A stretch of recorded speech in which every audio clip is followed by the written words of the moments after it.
Hello guys, hello Pisces, welcome dito sa aking channel. Kapalaran 888, welcome guys.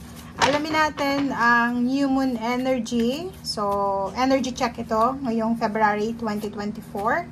So, new moon energy, ang new moon natin is sa February 9 pa. So, ito ay energy check para sa lahat sa atin. Pisces, ano ba ang hatid na energy vibration ng new moon sa atin? This new moon, snow moon tayo ngayon. New snow moon. Okay. Pisces.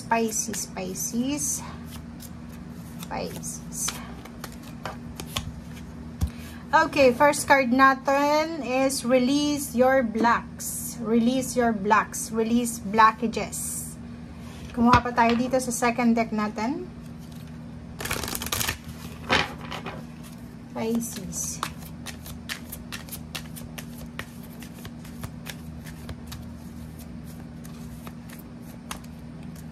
Okay. Second card is bring light into somebody's dark sky. Wow. So, napaka parang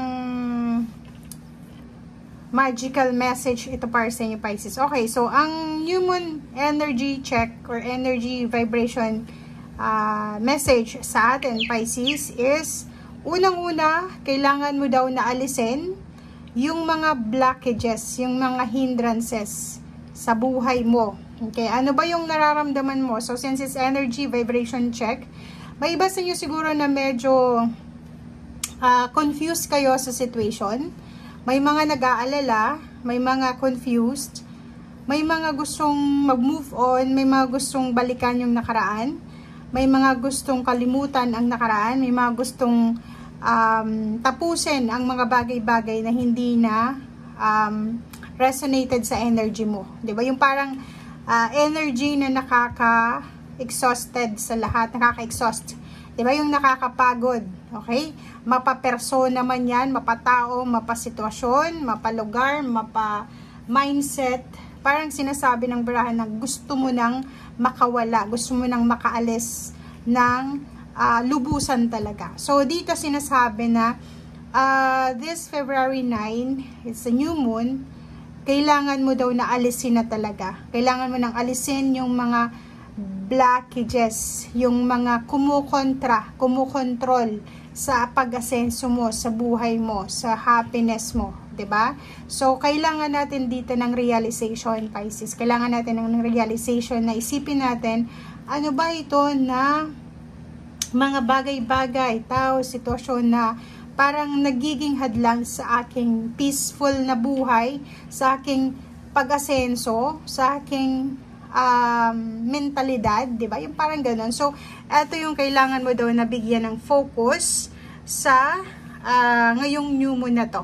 Okay? So, next naman is mayroon tayong Celine. Bring light into somebody's dark sky. So, pwedeng ikaw yung nasa dark mode. Pwedeng may mga pinagdadaanan kang dark moments na siguro may mga tao na willing na mag-sacrifice ng kanilang oras, energy para maging liwanag sa buhay mo. Or the other way around, posibleng may mga tao sa paligid mo, it's either fire sign, earth signs, air signs, or earth signs, fire signs, or even water sign din na siguro nakaka-experience sila ng hindi maganda sa buhay nila, mapa-mentalidad, mapa-love life, mapa-pera. So, sinasabi na posibleng if ever man may pagkakataon kang makatulong, maging liwanag sa madilim nilang kinalalagyan, pwede mo yun na gawin sa ngayon, or the other way around, ikaw ito na nangangailangan ng taong magbibigay liwanag sa buhay mo kasi nakakaranas ka ng hindi maliwanag na buhay, parang gano'n. So, comment down below if resonated ka.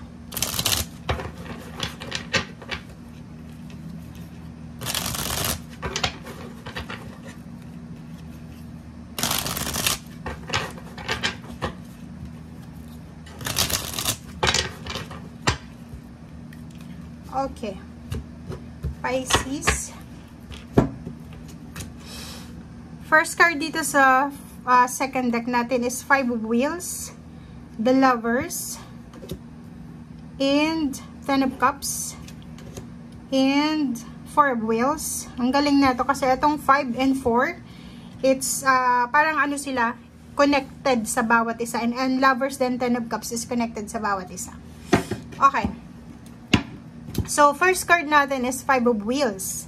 So, may iba sa inyo siguro, Pisces, na nag-aalala kayo sa mga financial status nyo. Yung parang natatakot kayo na baka mawalan kayo ng trabaho, or pwedeng maubos yung savings nyo. Pwedeng yung iba sa inyo dito is natatakot na baka mawalan kayo ng trabaho, lalo na kung yung mga katrabaho mo or yung boss mo ay hindi gusto kung ano yung ginagawa mo, or parang mainit yung dugo nila sa'yo. So parang nandito ka sa Five of Wheels na natatakot ka na baka mawalan ka.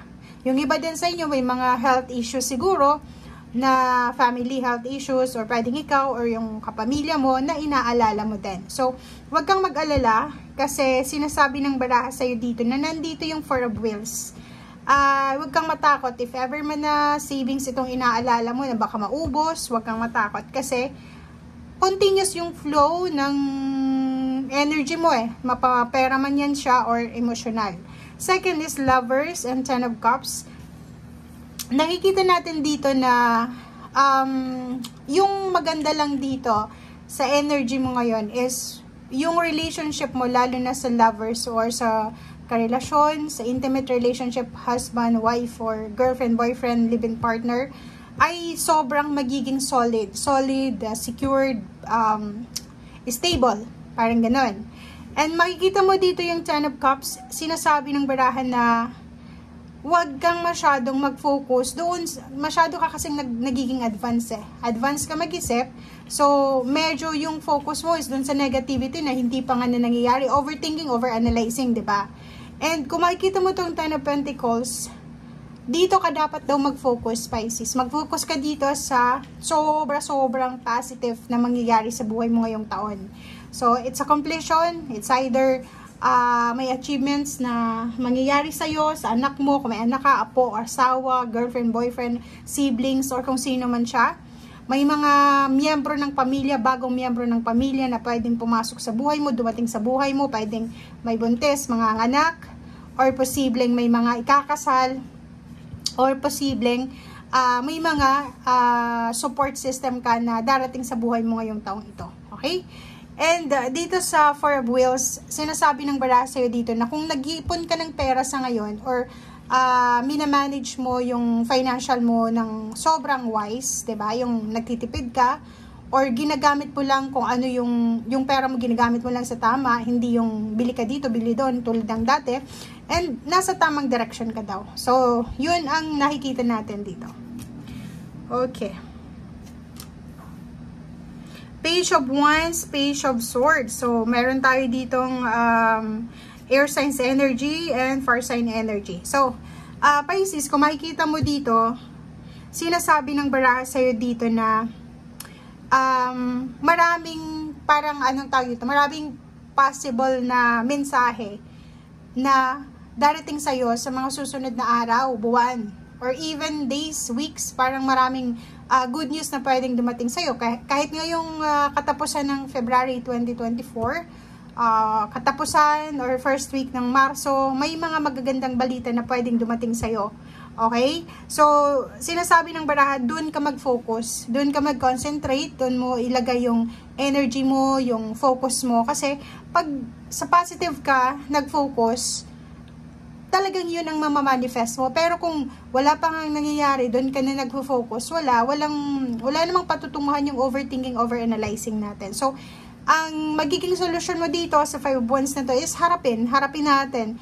If ever man na gusto mong hindi mababawasan yung savings mo or magkaroon ka ng extra income, gawin mo siya. Okay?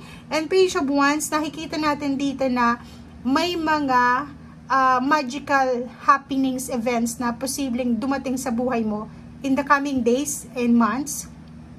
And eto ay parang, alam mo yun, ngayon is like for example, may itinanim kang binhi sa isang fertile na soil, 'di ba? Sa fertile na lupa.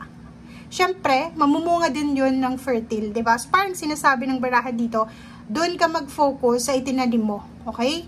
Kasi darating na darating na yung oras na mag-harvest ka na dito. So, ihanda mo ang sarili mo sa kung ano man itong harvest season. And iwasan mo yung mga negativity kasi hindi yan makakatulong sa'yo. Iwasan natin yung worries, regrets, iwasan natin yung mga negative na tao, sitwasyon. Huwag mo nang balikan yung mga bagay-bagay sitwasyon na nakaka-toxic. Okay? Thank you guys. Bye!